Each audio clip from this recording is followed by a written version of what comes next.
વિશ્વ હિન્દુ પરિષદ પાટણ દ્વારા રામનવમીના પવિત્ર દિવસે ભગવાન પ્રભુ શ્રી રામચંદ્રજીની 38મી શોભાયાત્રા નીકળશે। સંતો મહંતો સાથે રાજકીય સામાજિક અગ્રણીઓની વિશેષ ઉપસ્થિતિમાં બપોરે 2 કલાકે રથયાત્રાનું પ્રસ્થાન થશે। રથયાત્રામાં હવામાં ઉડતા 6 ફૂટના હનુમાનજી, 500થી વધુ દુર્ગા વાહિનીઓના તલવારના કરતબો સહિતના ટેબલો જોડાશે।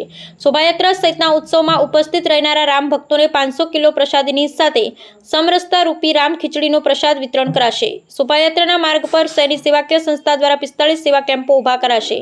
વિશ્વ હિન્દુ પરિષદ પાટણ દ્વારા રામનવમી નિમિત્તે આયોજિત કાર્યક્રમની પાટણ ઇલેક્ટ્રોનિક તેમજ પ્રિન્ટ મીડિયાના પત્રકારોને માહિતી પ્રદાન કરાઈ। Bureau report Anil Ramanuj.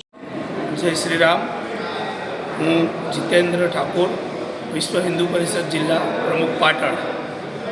આગામી તારીખ 6/4/2025ના રોજ વિશ્વ હિન્દુ પરિષદ દ્વારા પાટણની અંદર ભવ્ય રામનવમીની શોભાયાત્રાનું આયોજન કરેલું છે।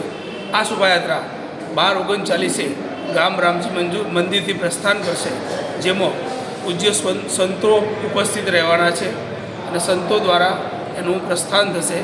ત્યારબાદ એ સમગ્ર નગરની અંદર પરિભ્રમણ કરશે, જેની અંદર સામાજિક આગેવાનો, રાજકીય આગેવાનો તથા સમસ્ત નગરજનો, વિવિધ સંગઠનના હોદ્દેદારો તથા કાર્યકર્તાઓ ઉપસ્થિત રહી આ શોભાયાત્રાની શોભા વધારશે। આ શોભાયાત્રાની અંદર પ્રથમ વખત પાટણ શહેરની અંદર ઉડતા હનુમાનજી, એ 6 ફૂટના હનુમાનજી ડ્રોન મારફતે નગરની અંદર શોભાયાત્રામાં ઉડશે અને જેમાંથી ડ્રોન મારફતે ફૂલ વર્ષા પણ કરવામાં આવશે તથા સમગ્ર શહેરની અંદર વિવિધ યુવક મંડળો તથા ક્લબો દ્વારા